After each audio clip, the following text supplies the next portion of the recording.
What's going on, people of the verses, the erratic here. In this video we will be talking about what CIG could be telling us hopefully by the beginning of next year. There are a couple of things I would like CIG to communicate about, simply because, well, 2021 sure was a great year, but I think that it ended up a little bit poorly, if you'd ask me. This is obviously a follow-up of yesterday's video. And just like last year, CIG at the beginning of 2021 did reevaluate what they would do throughout the year. This is how we learned that they would prioritize the inventory system and try to also release at least one of two technologies, either iCache or server meshing. Obviously, server meshing did not make it, but iCache did make it in 2021. And so that's what we're going to be discussing first.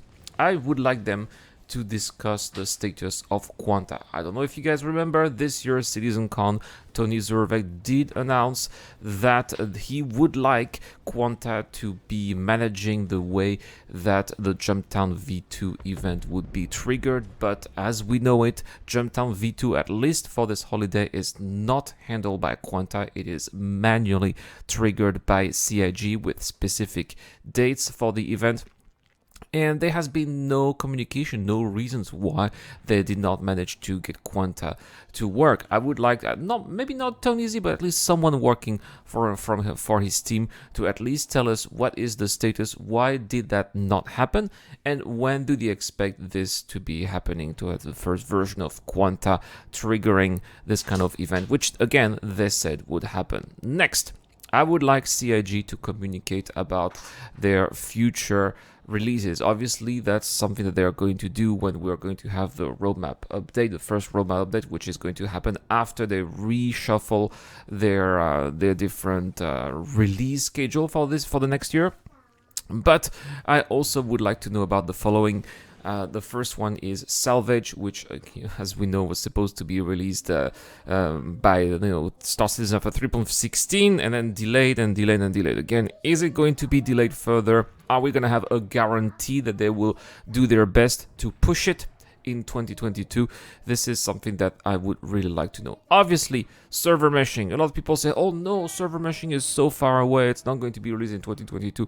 I don't think so. I think that they're going to try to do the same as they did with iCache for server meshing in 2022. Obviously, it's not going to be the full one with hundreds of players playing together, but I really believe that they are going to be trying to get Paro out in 2022. We've been heavily teased multiple times, and I really believe that this next year is going to be it. And I would like CIG to tell us their plan for rolling out server meshing and eventually Paro. Who knows? Maybe we will be on a roadmap. There will be the announcement for Star Citizen Alpha 4.0. I think that this would be amazing. Next, let's talk about Chris Roberts. Chris Roberts is, well, let's say that it's very rare when Chris Roberts is talking to us. Now, obviously, he's very busy. He moved from Los Angeles to Manchester. He's working, obviously, on Squadron 42.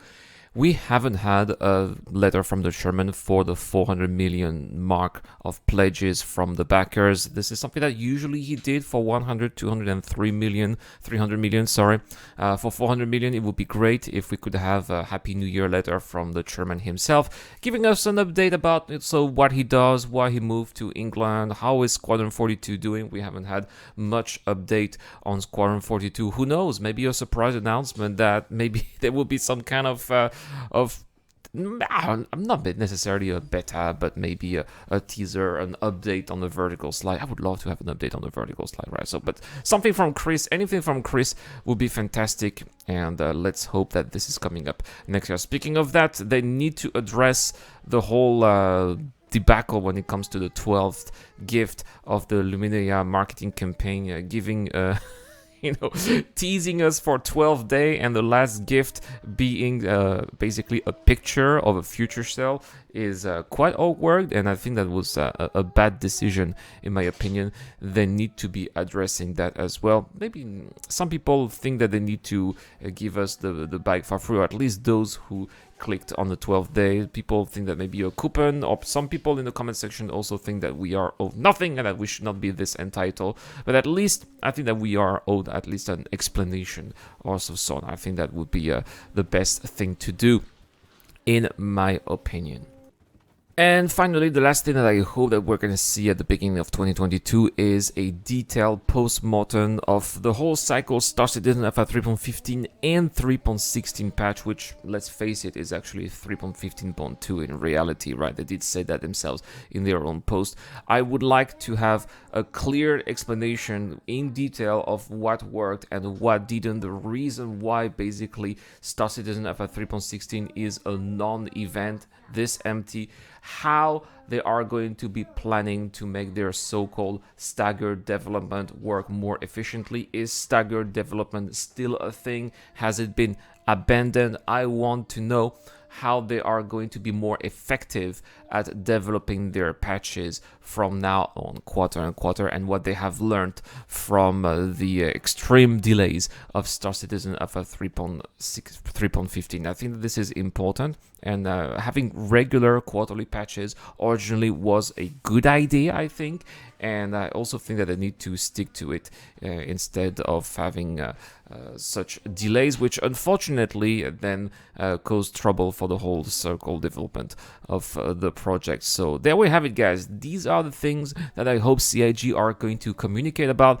early 2022. I think that we could also maybe add a possible decision for CitizenCon in 2022, right? Because we all know that the sanitary situation around the world is not doing great, with new variants popping out all the time, being ever more dangerous one after the other. I think that in this case, it's maybe not a good idea to have some kind of convention where you have thousands of backers coming together. Plus, there are still countries that do have restrictions. For example, I live in Taiwan, where you have a quarantine basically. When you come back from abroad, you have to stay 14 days in the hotel at your own expense. So if you live in a country like that, obviously traveling is not possible. I don't know. I think that 2022 is not gonna get better, particularly on that particular aspect here. So I think that having another digital CitizenCon might be a good idea in 2022. Who knows, maybe they will make that decision early. I think they will be wise as well and help them prepare a little bit better with more serenity, I think. Anyway, guys, that's all for this quick video. Let me know in the comment section down below, what do you guys hope that CIG will tell us next year? I will be very interested to see your comments down there. That's all for this video, guys. Thank you so much for watching. Have a wonderful day as always. This is the Eradicator. Thank you to Dr. Forbin and Eric Old. I will see you guys later. A huge shout out to everyone who's been helping me out on Patreon and via the YouTube Joint membership program. Creating content on YouTube involves continuous circles of ups and downs, and it is when we are the lower parts of the curve that your help really motivates me to keep on going. Your contribution really does make a difference, which is why in return I try to give back by offering backers access to my private Discord channel, automatic access to exclusive giveaways, or answering your questions during the show. You can help me out with as little as $1 a month, and any help is greatly appreciated. Thank you very much for watching again. This is the Eradicator. I'll see you guys later.